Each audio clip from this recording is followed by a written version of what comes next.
When I told my mom my cousin had assaulted me, she pinched the bridge of her nose and said, "Honey, you're a woman now. These things happen." Didn't say a word. That was 10 months ago. This morning, she couldn't stop throwing up after a visit from CPS. When I told my mom my cousin had assaulted me, she pinched the bridge of her nose, sighed, and muttered, "Honey, you're a woman now. These things happen." I didn't say a word. It was 10 months ago, but that moment never left me. This morning, my mom couldn't stop throwing up after a visit from CPS. It was after my birthday, the worst one of my life. My family didn't have much growing up. They were too busy surviving. I thought I was invisible. But then I called Daniel, my cousin. He listened. For the first time, I felt seen. Then came my birthday. I wore a dress, did my makeup, even put on heels. The questions about boyfriends never stopped, but at least Daniel was coming. That was the best part. He hugged me when he arrived, his breath thick with alcohol. I should have known. Things escalated quickly, but I brushed it off. He was drunk, right?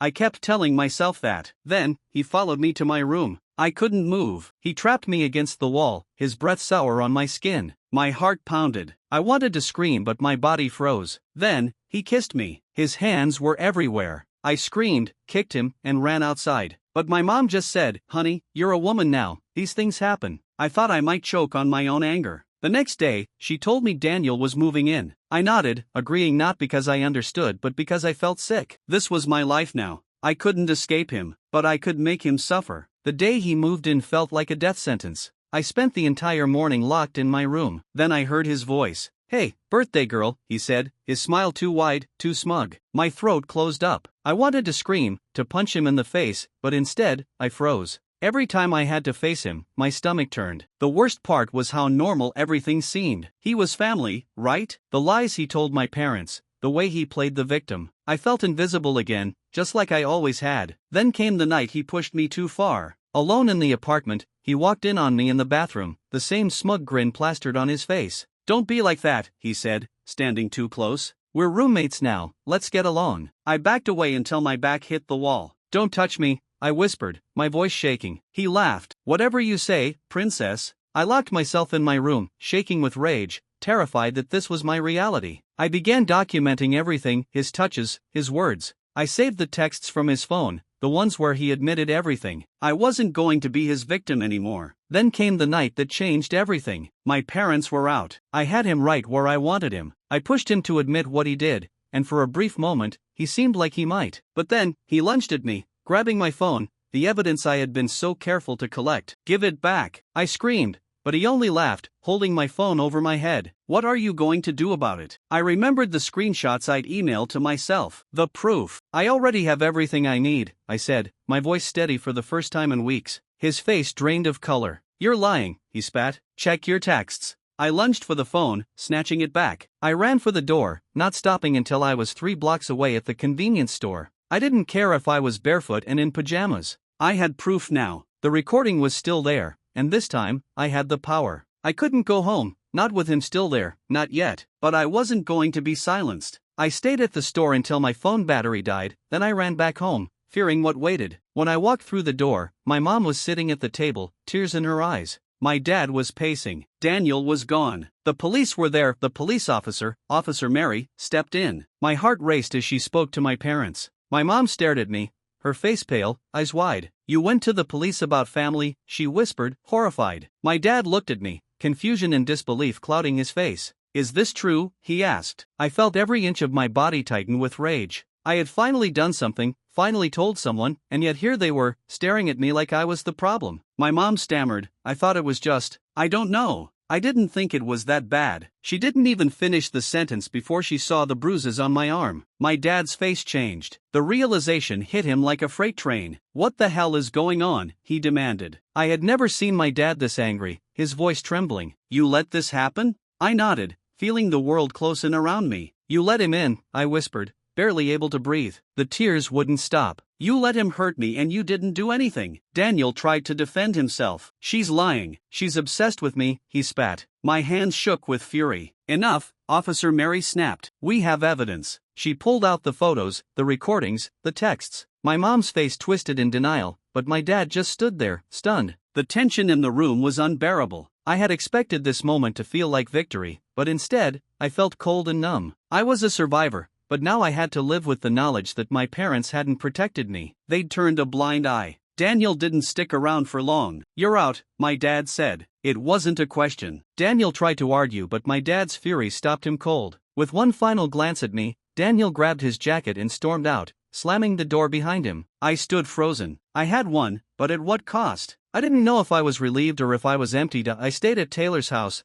the one place where I felt safe. Her mom was kind, treating me like I mattered. But still, I couldn't shake the image of my mom's face, her quiet apology that never truly reached me. "I didn't know it was that bad," she had whispered as I packed. I didn't know how to respond. She had known enough to let him stay, enough to dismiss my cries for help. That wasn't something easily forgiven. Then came the endless questioning. Detectives, social workers, CPS, everyone wanted answers. But I was done explaining. Each time I told my story, it became a little easier, but it also drained me more. My voice wasn't shaking anymore, but the weight of what I had to do next was crushing. Taylor was there. She didn't push me to talk, didn't try to make things normal. She just showed up when I needed her. And somehow, that meant more than anything. The hardest part was facing the world again. School. It felt different. There was respect now, from people who had once mocked me. But the price of that respect was high. People whispered behind my back, asking questions I didn't have answers to. Some of them even looked at me with pity. One day, Jamie from the support group texted me. "I get it. People who don't understand,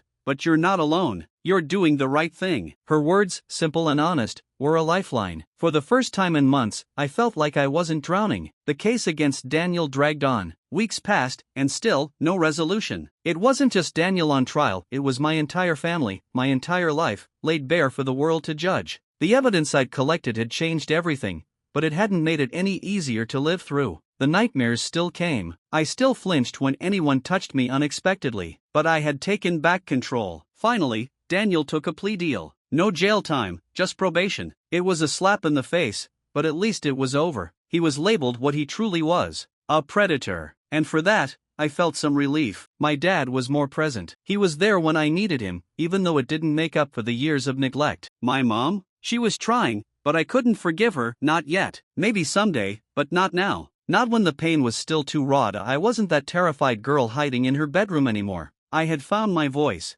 and I would never let anyone take it away from me again. I thought I was done with Daniel, that his absence would make things better, but it didn't. My mom kept apologizing, trying to make up for her mistakes, but the damage had been done. I couldn't look at her without seeing the woman who turned a blind eye when I needed her most. She had sat there, telling me to get over it, to move on. How could I ever move on from that? I stayed with Taylor for a while longer. Her house was a sanctuary, a place where I didn't have to pretend. Her mom was nice, but it wasn't enough to forget. The nightmares still clung to me like a second skin. Every time I closed my eyes, I saw his face, his smug grin, the way he stood over me, thinking he had the right to take whatever he wanted. I couldn't escape it, no matter how far I ran. I kept replaying the way he looked at me, the same look he'd given me the night he crossed the line. My stomach churned as I thought about everything that had happened, about the years I'd spent living in his shadow, trying to be invisible just to survive. But I wasn't invisible anymore. I had stood up. I had fought back. The trial, the one that had been dragging on for months, the one I thought I was ready for, the one that would finally end this nightmare. I was terrified, but I had to go.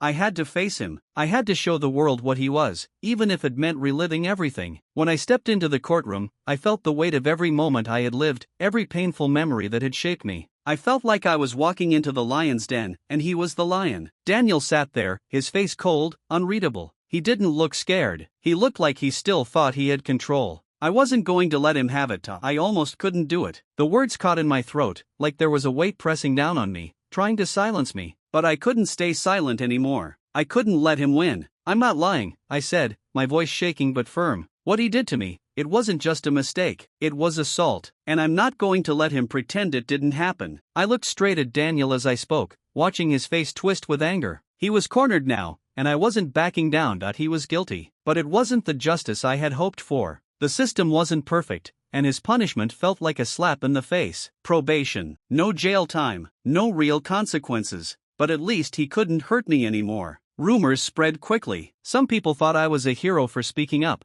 while others whispered that I had brought it on myself. The same faces that once mocked me now looked at me with a strange mix of pity and respect. It didn't help. I wasn't the same anymore. One day, I sat in the lunchroom, picking at my food, when I saw him. "Daniel," He wasn't supposed to be there, not after everything that happened, but there he was, standing in the doorway, watching me. My heart stopped. I wanted to run, to scream, to make him go away. But I didn't. I stayed rooted in my seat, staring at him as if by some miracle, he'd disappear. He didn't. Instead, he gave me a twisted grin, as if we were still family, still connected. The nerve. I wasn't sure how to feel about the verdict. He wasn't going to jail. The system had failed me in ways I didn't even know it could, but I tried to remind myself that at least he was labeled what he was, a predator. The trial was over, but I didn't feel victorious. Every day felt like a battle. My mom tried to talk to me again, to make things right, but I wasn't ready. She didn't get it. She hadn't protected me when it mattered. She'd chosen to turn a blind eye. How could I forgive that? I kept my distance, stayed in my room, pretended things were fine, but nothing felt fine. Not anymore. I wasn't the same person who had walked into that courtroom. I wasn't that scared girl anymore, but I wasn't sure what I was yet. I was sitting on the couch, just zoning out, when my mom came in. She sat beside me, silent at first. I could feel her eyes on me, like she was trying to read me, trying to figure out what was going on in my head. "I'm sorry," she whispered, her voice breaking. "I didn't know it was that bad. I thought you were exaggerating. I should have believed you." I didn't know how to respond. Part of me wanted to scream at her, to tell her everything I felt, but another part of me just wanted to be heard. I wanted to believe her, but how could I? Instead, I just nodded. "You should have believed me," I said softly, my throat tight. She nodded back, tears filling her eyes. "I know," she said. "I'm so sorry. I failed you." Her apology didn't make everything go away. It didn't undo the hurt, but in that moment, something shifted. I didn't know what it was, but I didn't feel so alone anymore. I wasn't sure if it was because my mom had finally started going to therapy with me or if it was just the passage of time, but things felt different. Not perfect, not healed, but better. I didn't feel like I was drowning anymore. I found a new routine. I started going to school again, facing the rumors head on, facing the people who'd whispered behind my back. It wasn't easy, but I didn't hide anymore.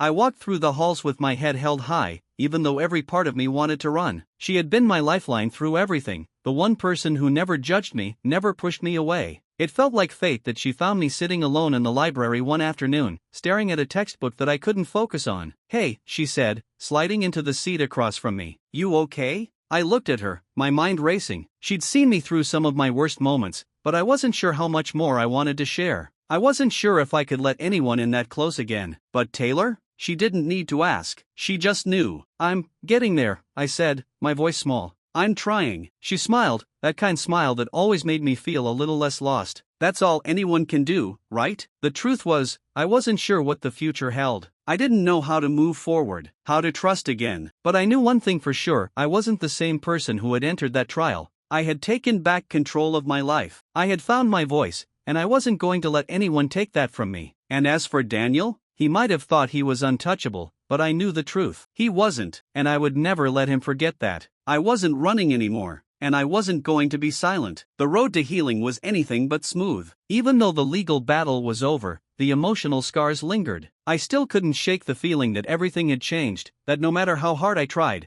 I'd never be the same again. I tried to go back to normal, to be the person I used to be, but I wasn't sure who that was anymore. There were days when I felt like I was getting better, when I could breathe again without feeling the weight of the past pressing down on me. But then there were other days when the pain came rushing back, crashing over me like a wave I couldn't outrun. One of those days, I was walking home from school when I saw a familiar face. It was Daniel. He wasn't supposed to be around. He was supposed to be gone, locked away in some distant part of my life that I was trying desperately to forget. But there he was, standing across the street, watching me. My heart skipped a beat. I froze. I didn't know what to do. Should I run? Should I scream? He was just standing there, like nothing had ever happened, like he hadn't ruined my life. For a second, I thought I might break. The fear washed over me, suffocating me, making me question everything I'd fought for. Had the victory really meant anything? Or was he still out there, lurking, waiting for another chance to hurt me? But then, something shifted. I didn't run. I didn't scream. Instead, I held his gaze. I let him see that I wasn't afraid of him anymore. He might have thought he could control me, but he couldn't. He wasn't the one who had the power anymore. He looked at me for a moment longer,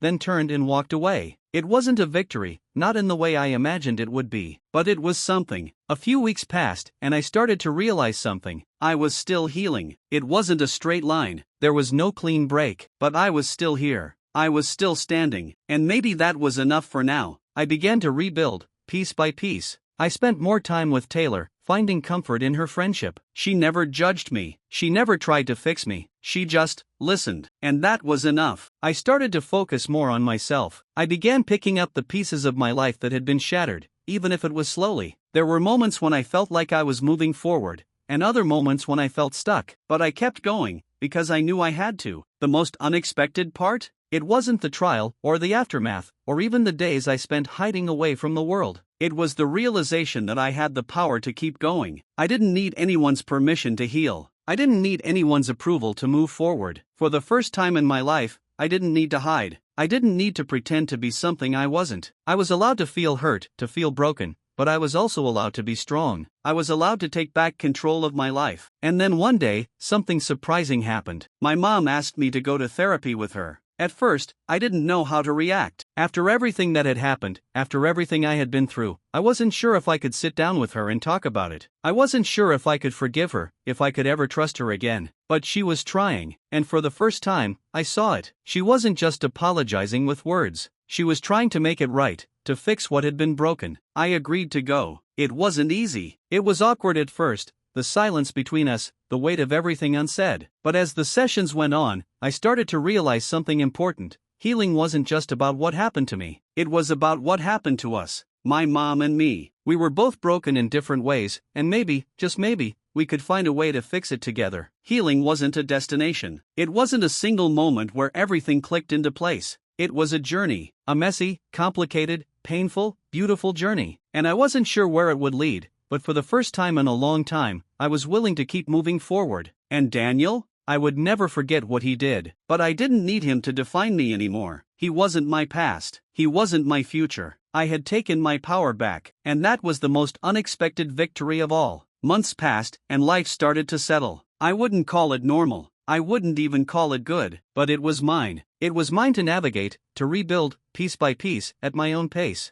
Each day was a little easier than the last, though the pain never completely disappeared. There were days when the scars still stung, when the memories crept in uninvited, but each time, I was learning to breathe through it, to let it pass. I had moments of clarity now, moments when I realized just how much power I had. That was the unexpected part. The strength, the resilience that had been buried deep within me, it was there all along. I had to dig for it. I had to fight for it. But it was mine. One afternoon, I went for a walk. It wasn't something I did often, but I felt like I needed it. The weather was turning warm, the kind of warmth that made everything feel like it was still possible. I walked through the park, just trying to clear my head, when I noticed someone across the street. It was Taylor. She waved, and I felt a small smile tug at the corner of my mouth. It wasn't a big thing, but in that moment, it meant everything. I walked over to her, and we spent the afternoon talking about school, about the future, about everything that wasn't broken. As we walked, I realized something. I wasn't alone anymore. I wasn't isolated in my grief. The people I needed, the ones who had always been there, they were still with me. Taylor wasn't going anywhere. And maybe, just maybe, I didn't have to carry everything alone. Then, the day came when I was finally able to look at my mom. It was a few weeks after the therapy sessions had begun. We were sitting in the living room, both of us quiet, when she finally spoke. "I've been thinking about everything, about how much I've failed you. I can't change what happened," she said,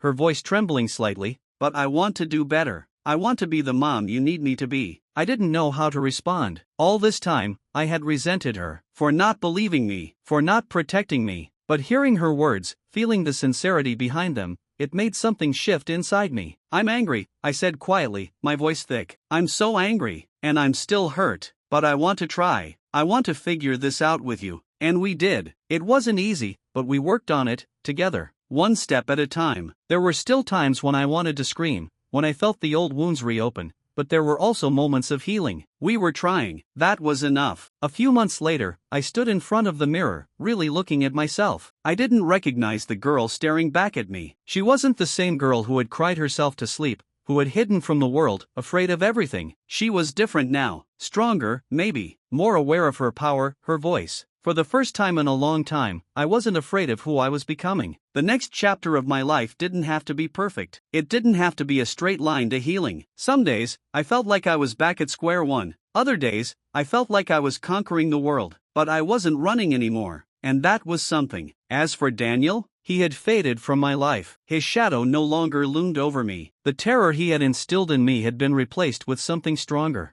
I wasn't scared of him anymore. He wasn't my enemy anymore. He was just the past. The only thing that mattered now was me. I was the one I had to face every day. And that was enough. I wasn't waiting for justice anymore. I wasn't waiting for anyone else to make it right. I was the one who had to make it right for myself. And I would. The months that followed felt like the final chapter of a story I didn't think I'd survive. It was almost surreal to look back and realize how far I'd come. There were still days when the weight of it all felt too much to bear, when the memories of what had happened made it hard to breathe. But those days grew fewer and fewer. I was learning to live again, to laugh again, to trust again. Slowly, but surely, Taylor and I had become inseparable. She wasn't just my friend anymore, she was my lifeline. We shared everything, the small victories, the setbacks, the hopes for the future. She never judged me, she just was there. And that meant more than I could ever put into words. My relationship with my mom continued to evolve. It was still complicated. I would never forget what she had allowed to happen, but I started to see her in a different light. She wasn't perfect, neither was I. But we were trying to heal together. Slowly, we found a rhythm. She started going to therapy with me, and little by little, I could see her beginning to understand what I needed, not just from her, but from myself. There were still moments when I wanted to scream at her for not protecting me, but then I would remember how hard she was trying, how much she was fighting to make things right. And for the first time in a long time, I realized that maybe forgiveness wasn't about letting someone off the hook. Maybe it was about setting myself free. I started to plan for the future. It wasn't something I dared to do before. Every plan I made had always been overshadowed by fear, by the haunting memories of what had happened. But now, for the first time, I felt like I could dream again. I wanted to go to college. I wanted to learn. I wanted to live. I didn't know what the future held, but I knew one thing for sure. I wasn't going to let it pass me by. I wasn't going to hide in the shadows anymore. And then one night, as I was sitting in the quiet of my room, I realized something important. I wasn't defined by what had happened to me. I wasn't defined by the pain, or the betrayal, or the fear. I was more than that. For so long, I had let my past define me. I had believed that I was nothing more than the sum of my scars. But now, I knew that I had the power to rewrite my story. It wasn't about forgetting what happened. It wasn't about pretending it didn't matter. It was about taking back control. It was about acknowledging the hurt, but also embracing the strength that had come from surviving it. The truth was, I wasn't the same girl who had walked into that courtroom. I wasn't the same girl who had cried herself to sleep, who had been too afraid to face the world. That girl was gone. She had been replaced by someone stronger, someone who knew her worth, someone who could stand up and fight for herself. And that was the biggest victory of all. As for Daniel, he was still a part of my story, but he no longer had a hold on me. He had tried to break me, but I was still standing. I was still whole. And that made me stronger than he could ever be. I wasn't running anymore. I wasn't hiding anymore. I was living, and that was all that mattered.